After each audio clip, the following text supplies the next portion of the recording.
It started like any other red-eye flight, half-asleep passengers, flickering cabin lights, and the low hum of jet engines cutting through the night sky. I was flying from Seattle to New York, a spontaneous decision after a fight with my girlfriend. I just needed space, air. Ironically, I ended up in a pressurized metal tube 30,000 feet above the earth, completely dependent on oxygen masks in case things went wrong. The airport had been quiet, too quiet. No long lines, no noisy families or stressed-out businessmen. Just a handful of travelers shuffling toward the gate like ghosts. I remember the digital display at gate 42 flickering. When I checked the time, it read 11:59 p.m., then glitched to 12 a.m. with a brief flash of static across the screen. I shrugged it off. Technology screws up all the time. Boarding was smooth, unnaturally smooth. The flight attendant didn't smile. In fact, she didn't say anything at all. She just nodded as I handed her my boarding pass and made my way down the narrow, cold jet bridge. When I stepped into the plane, a strange feeling settled in my chest, like walking into a room where something bad had just happened, but no one talks about it. The cabin was dim, bathed in a dull blue light. The passengers were already seated, oddly still, most with their eyes closed. I found my seat, 14A window, and slumped down, too tired to care. No one was sitting beside me. In fact, I noticed something strange. Despite it being a relatively small flight, no one seemed to be seated next to anyone. Every person was alone in their row. As the plane taxied, I glanced around. The man 2 rows ahead had his head resting against the window, eyes shut, unmoving. A woman across the aisle clutched a stuffed animal, her face turned downward, as if in deep prayer or mourning.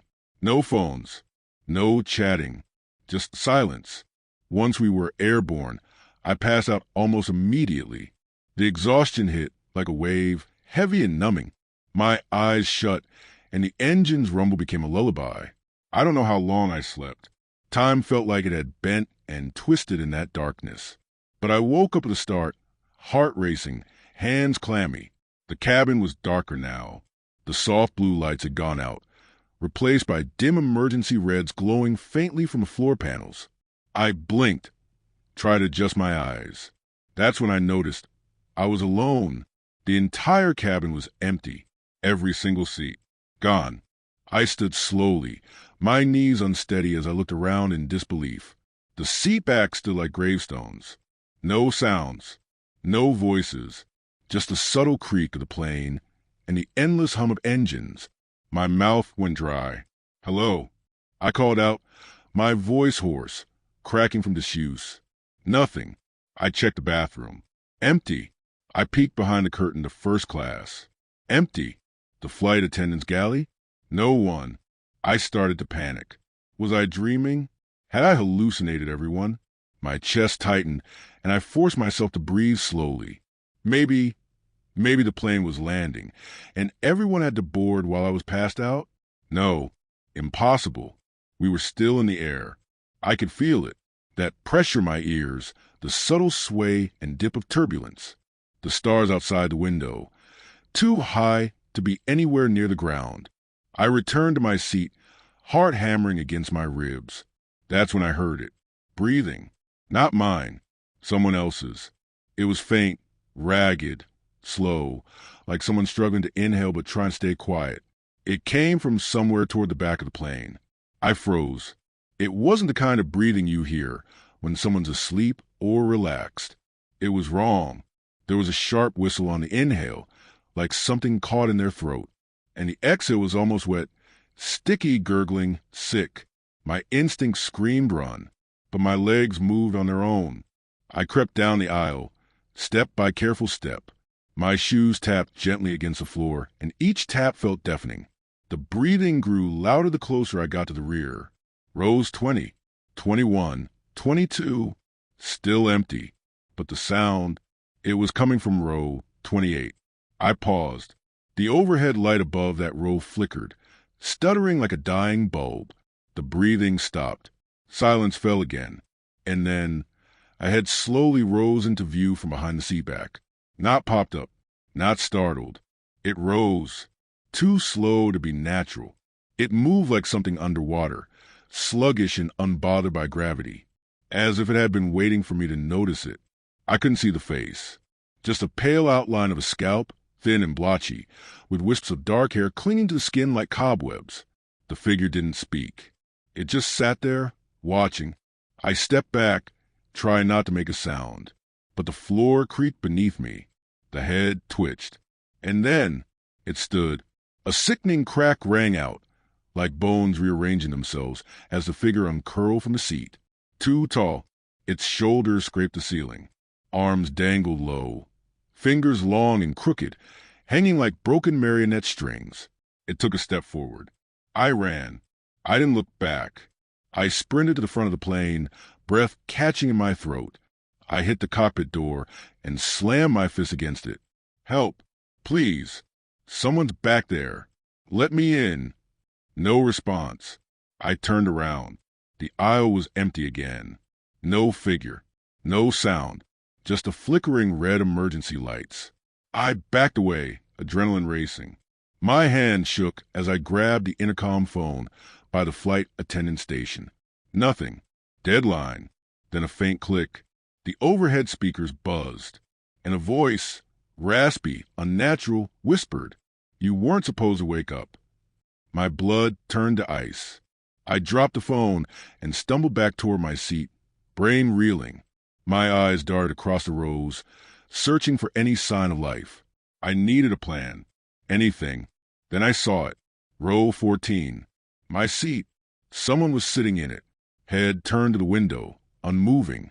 My seat. My heart stopped. I crept forward, every muscle trembling. When I reached the row, I turned to look. It was me, pale, eyes closed, breathing softly, still asleep. I staggered back, a scream caught in my throat. What the hell was going on? How was I here and there? A static buzz filled the cabin again. The red lights dimmed, and then in unison, every overhead screen turned on, each showing a grainy black and white feed of the cabin. Security camera footage. Every screen showed the same thing.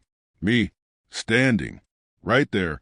But in each screen, a dark figure loomed behind me, closer in every angle.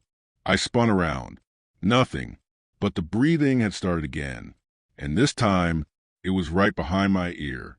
The breath against my ear was cold. Too cold. It didn't feel like human breath. It was like standing beside an open freezer filled with rot and mold. The stench hit me next. Wet copper, spoiled meat, something dead that had no business moving anymore. I spun around, arm raised to defend myself. Nothing. The aisle was empty again. Just a glow of emergency lights crawling up the walls. Just a faint hum of the engines, distant and mechanical. Just the seat rows, still and watching. That breathing, gone, as if it had never been there. But I knew it had. My own breath came in shallow bursts. I felt trapped inside a waking nightmare, like the laws of time and space were unraveling midair. My sleeping body still slumped in seat 14A. I couldn't stop staring at it. My chest rose and fell with each breath, calm, unaware, peaceful. What did it mean? Was I dreaming? Astral projecting? Had I died on the flight, and now wandered the cabin like some restless spirit? I wasn't given the luxury of answers. Not yet. Something changed. The lights flickered again, but this time they stayed off. Total darkness flooded the plane, save for a faint red glow leaking through a door I hadn't seen before. It was near the rear galley. That couldn't be right. Commercial jets didn't have any doors at the back except for lavatories and the emergency exit. But there it was, a narrow door, cracked open just enough to let light spill through. A deep, pulsing red, like the heartbeat of something ancient and angry. My legs moved on their own again. As I crept down the aisle, every fiber of my being screamed to stop, to turn around, to shake myself awake. But whatever I'd stumbled into didn't follow the rules anymore. My reality had shifted into something else. Something hungry. I reached the door. There was no handle, just a metal edge with strange symbols etched into it, jagged, looping marks that shimmered in the red light. I recognized none of it, yet something deep in my brain recoiled as though I did. I pushed it open. A groan of bending steel echoed through the cabin. What lay beyond was not a cargo hold. It was another cabin, nearly identical to the one I had left, but darker, distorted. The seats were twisted and malformed, some fused together like melted wax. The overhead compartments hung open like mouths frozen in silent screams. Black mold crept along the walls, pulsing slightly as though alive. The air was thick with rot and static. The worst part? There were people in this cabin, or what was left of them. They sat in their seats, motionless, dozens of them, but their heads hung at impossible angles, upside down, sideways, some bent fully backward.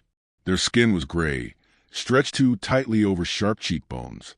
Their mouths hung open, frozen mid-gasp, eyes wide, not dead, trapped. One of them twitched.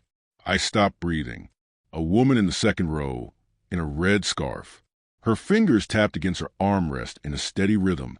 Tap, tap, tap. Then her eyes snapped toward me. They were pure black. No whites. No irises. Just endless dark. I stumbled back, but a voice echoed from the intercom, garbled and broken, like a record slowed to a crawl. You've seen it now. You belong here. The cabin door slammed shut behind me. Panic hit like ice water. I turned and slammed my fist on the sealed door, but it wouldn't budge. I was locked in with them, and they were all turning now, row by row, their necks twisting, creaking, popping with wet snaps as they turned to face me, smiling, some grinning too wide, skin tearing at the corners of their mouths, others bearing rotted teeth stained with blackness. I backed away, heart hammering, until I hit something solid, a seat, and from it, a hand reached up and grabbed my wrist. I screamed. The grip was cold and impossibly strong. I looked down into the face of a young boy, no older than 10, dressed in a stained airline uniform like some miniature pilot. He opened his mouth. They only let you wake up when it's your turn to replace someone. I pulled free and ran.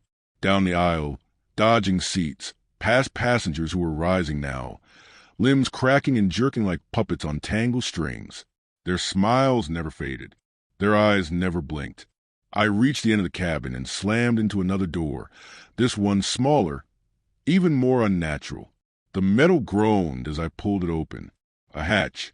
I had no idea what I was opening, but I'd rather face the sky than stay one more second in that hell cabin. Without thinking, I threw myself through the opening and fell. I expected wind. Cold, clouds, death, but I landed with a thud onto carpet. When I looked up, I was back in the regular cabin. Bright lights, normal seats. The plane was quiet, save for the rumble of the engines and the occasional rustle of a passenger shifting in their sleep. Had I imagined it? A hallucination? A nightmare? I sat up, trembling, looked to my left. My seat was empty. No sleeping version of me. Just my jacket, folded neatly, and my phone, resting in the cup holder. I reached for it. The screen was cracked. That was new. I hadn't dropped it. Then I checked the time. 3:07 a.m. But the clock wasn't ticking. The time was frozen. No seconds passing. And all around me, something felt off, like a painting of reality, not the real thing. I stood again and looked around. Everyone was still asleep. Too still, not breathing, not even blinking. I reached out to the man across the aisle, gently nudging his shoulder. His head fell backward. His face was gone. Just smooth skin where eyes, nose, and mouth should have been. A blank mask of flesh. I stumbled backward, horrified, and looked to the others. Same. All of them. Their faces wiped clean like clay dolls. The cabin lights buzzed overhead, flickering again. Then I heard it. The breathing. Slow. Steady. Growing louder. I turned. At the very end of the plane stood the tall figure again, bent forward, arms dragging, its face hidden by a curtain of greasy black hair. It began walking toward me. No, gliding. Its footsteps didn't echo. Its body didn't sway. It just moved. And behind it, the passengers began to rise, each with faceless heads, all turning toward me in unison. I backed into my seat, clutching my broken phone, praying I'd wake up again. But the lights went out. Total darkness. Then a whisper, this time inside my head. You're awake now, and they're still hungry. The darkness didn't just fill the cabin. It pressed in, thick and suffocating, like something alive and watching. Every breath I took felt heavier than the last, like the air had turned into molasses. I couldn't see my own hands. I couldn't tell where the aisle ended or the passengers. Those faceless things were still standing, but I could feel them, all around me, waiting. I dropped to the floor instinctively, scrambling on hands and knees, feeling my way along the carpeted aisle. My palm brushed something warm, cloth, a shoe, then an ankle. I yanked my hand back. It moved. I froze, paralyzed with fear. There was no breath, no sound, but I could sense the presence looming above me, unmoving, waiting for me to make another mistake. I took a sharp right and crawled under the seats, the way a kid might hide during hide and seek. Everything in me screamed that I didn't belong here, that this was a trap, that I had crossed some boundary between reality and something older. As I pressed myself against the floor beneath the row, I stared at the seat back in front of me, just inches from my face. A dull blue light began to glow faintly from the built-in entertainment screen. It flickered once, then twice, and then it turned on. Only, it wasn't the flight's entertainment system. It was footage of me crawling, right there, live. The perspective was wrong. Too high, angled downward, like a security camera or a watcher. And then the camera panned slowly to the left. In the grainy footage, something stood just 2 rows behind me. It was bending over, lowering itself slowly, like it was preparing to crawl too. I couldn't stop myself. I turned around. Nothing. But then, on the screen, it moved again, only closer now. It was copying me, mimicking every twitch, every crawl, but in reverse. I blinked, terrified to even look away, but when I did, the screen had changed. Now it showed my sleeping body in 14A again. This time, the version of me in the seat opened its eyes, not slowly, not with awareness. They snapped open, black, empty, and it smiled. You left the door open, it whispered to the screen, voice low and rattling. Now they all know what you look like. The screen went black. I scrambled out from beneath the seats and bolted toward the rear again. Maybe the strange red-lit door would appear again. Maybe the hatch would take me out. I had no plan, just raw panic. The plane shifted under me, suddenly jerking sideways as if hitting turbulence. But the cabin didn't shake. It tilted. The gravity changed. I slammed into the wall as seats buckled under unseen forces. I heard them again. Footsteps, many this time. Dozens of faceless passengers rising, crawling over seats, dropping into the aisle like broken dolls, and then walking toward me. No rush, no sprinting, just that terrible, confident persistence. The way things move when they don't need to run, because they know you'll get tired first. I tried the cockpit again. I screamed, pounded on the door with everything I had. No answer. But this time the door clicked. It opened. I stumbled inside. The cockpit was empty. No pilots. No instruments. Just rows of mirrors. Dozens of them, where controls and windows should be. Each mirror showed a different version of me. One sleeping. One running. One screaming silently. Another, smiling darkly, hands covered in blood. And one version of me, behind me. I turned. Glass. The cockpit door had become solid mirrored glass. I couldn't see the cabin anymore. Just my reflection. But it didn't match. The me in the reflection smiled, raised a finger, pointed. Behind me, I spun. There it was. That tall figure again, impossibly twisted. Face still obscured by oily hair, arms far too long for its body. It stood directly in front of one of the mirrors, reaching out toward it. Not toward me, toward the mirror. And then, with a horrible lurch, it stepped through. The glass didn't break. It bent, like a sheet of water, as the thing passed through from the other side, dragging shadows and tendrils of static with it. Every light in the cockpit exploded in a burst of sparks as it emerged, bringing cold with it, a suffocating, sterile cold. It didn't move like anything born of flesh. It didn't need to. Its presence was weight, crushing, unnatural. I couldn't breathe. It reached out, one long hand brushed inside of my face, and I felt my skin tighten, crackle, begin to split at the edges like wet paper. You left yourself behind, it croaked. You were supposed to stay asleep.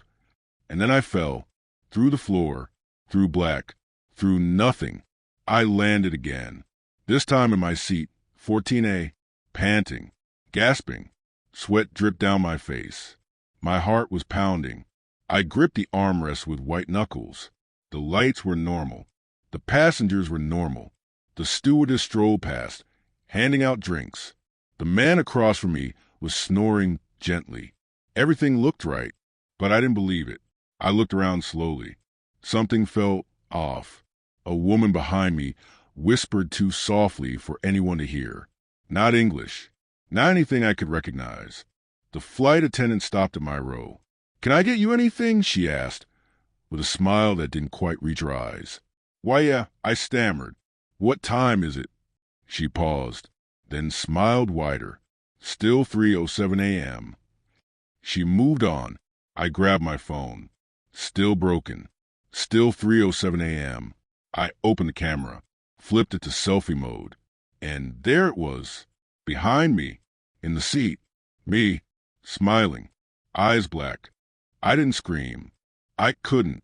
My mouth was open, my lungs full, but nothing came out, just a buzzing of static and blood rushing through my ears. The reflection in the camera, the other me, stared directly into the lens, its eyes two black voids. Not metaphorically, literally. Two pits where I should have been, like someone had scooped out everything human and left behind silence. I dropped the phone. It didn't matter anymore. Everything I did, everything I thought, this thing was always one step ahead. It didn't chase me. It didn't attack. It just replaced. Slowly, quietly. And now it sat 2 feet behind me, breathing slowly, softly, as if mocking the very air I needed to survive. I stood.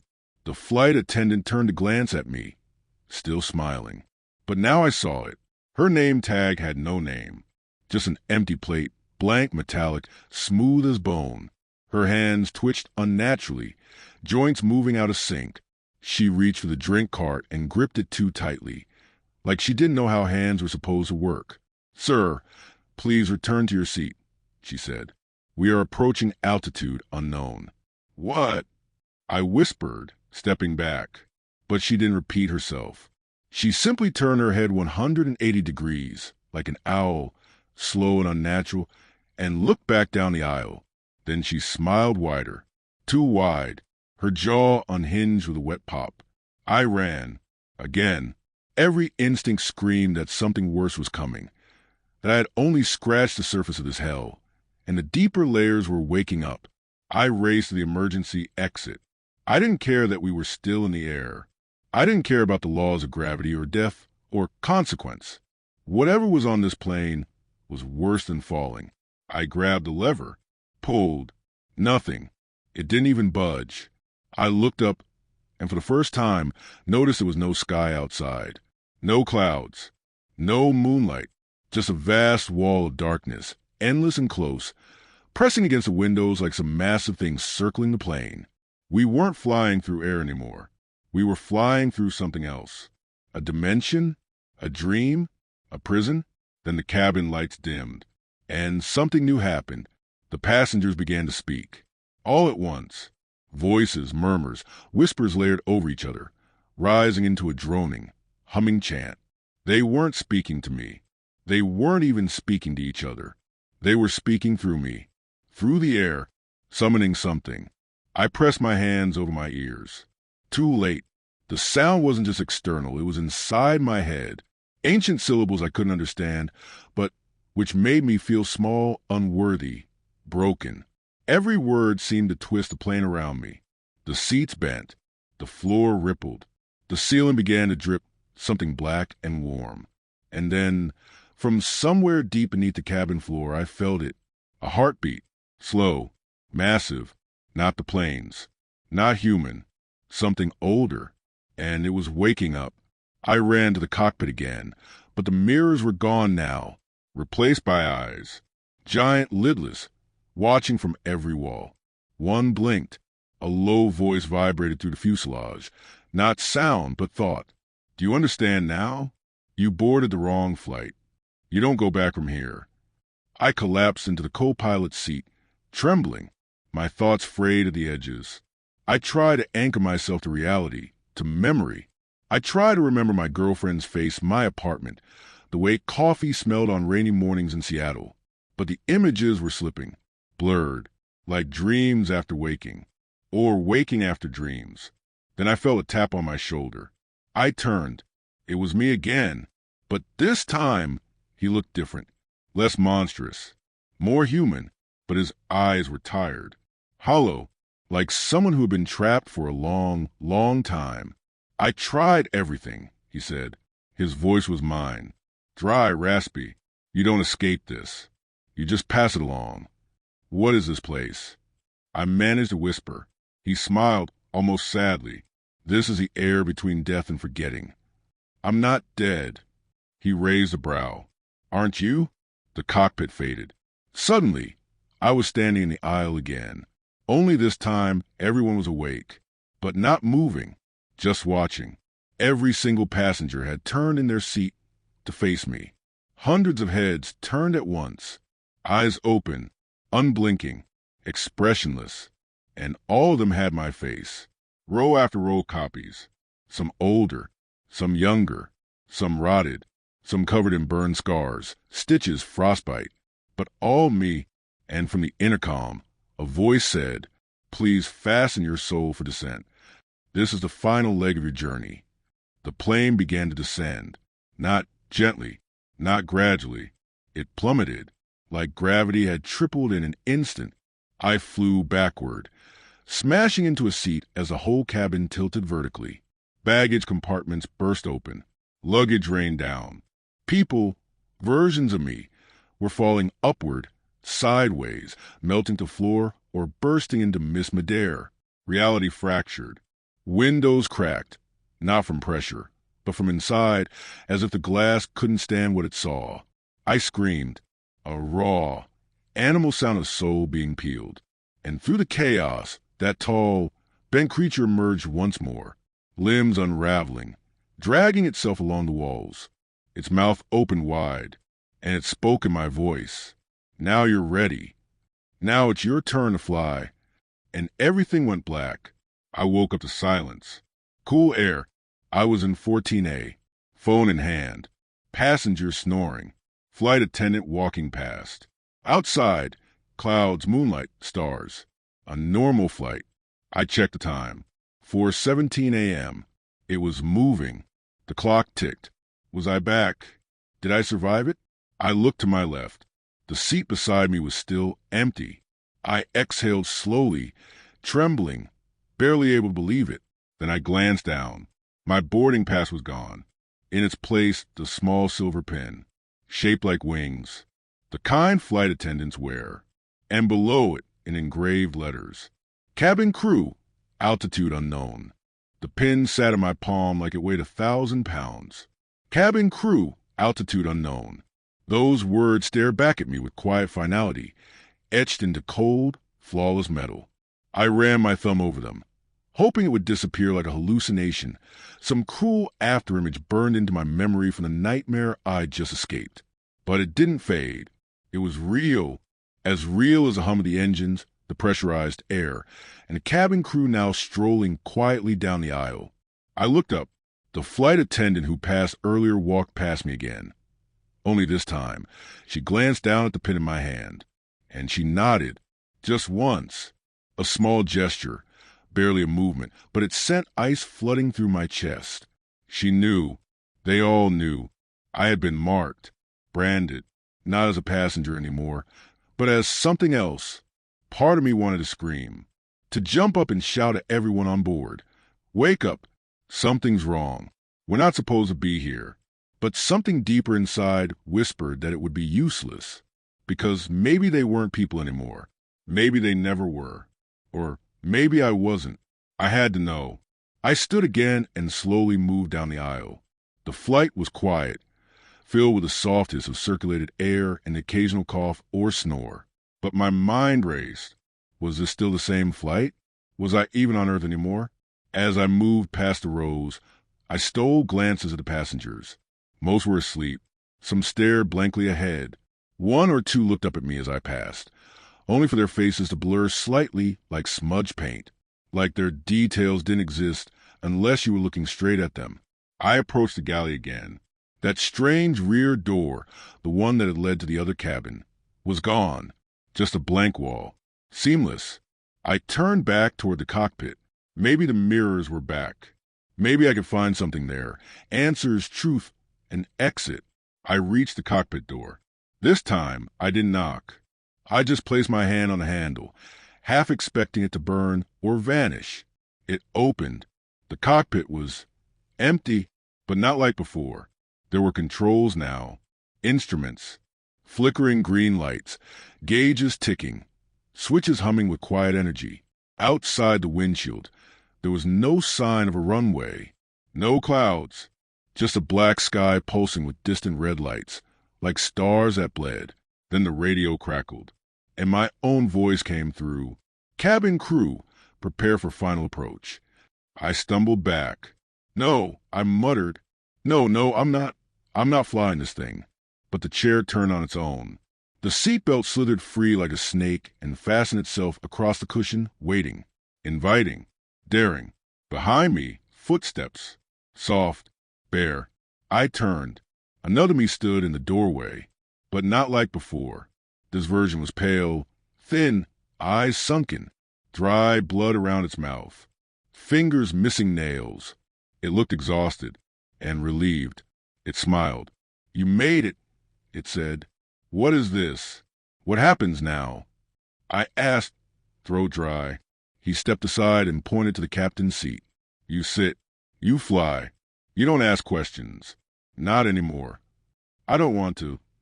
It doesn't matter. You saw what's behind the walls. You walked the empty cabin.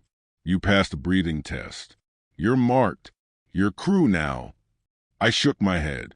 No, I want out. The other me smiled wider. There is no out. There's only the next shift. Then he reached into his shirt pocket and pulled out an identical pin. The same silver wings. He pressed it to my chest. And the second it touched my skin, everything changed. I wasn't in the cockpit anymore. I wasn't even on the plane. I stood in a terminal. Vast, silent, filled with rows of gates that stretched on forever into darkness. No signs. No people.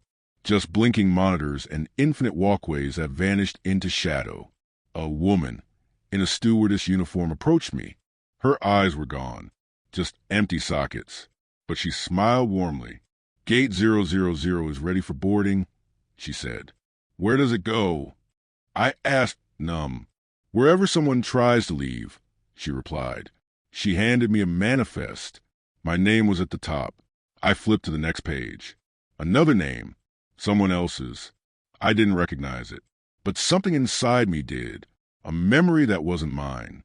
A man, mid-30s, depressed, planning to leave home. Booked a last-minute red-eye flight, Seattle to New York. He was boarding now, back at the gate. A replacement. I looked up, horror blooming in my chest. I understood now. I wasn't a passenger anymore. I was a collector. Flash. I was back in the cabin, wings pinned to my shirt. I stood beside the drink cart, a faint smile frozen on my lips. My hands didn't feel like mine anymore. My voice, when it spoke, was calm, rehearsed. Beverage. The new passenger in 14A, a man with tired eyes and a nervous energy, looked up at me. And no, I'm okay. Very well, I said with a smile. He nodded, put his earbuds in, and leaned back. Within minutes, his eyes shut. The breathing slowed. And the clock? It stopped at 3:07 a.m., right on schedule, just before the others woke up, just before he heard the breathing, just before he took my place. Conclusion. You don't wake up from the midnight flight. You wake into it. And if you're not careful, If you listen too closely to the sound just behind your seat, you'll hear someone else's breath. And it won't stop. Not until your crew, forever circling a sky that doesn't exist, serving passengers that are already dead.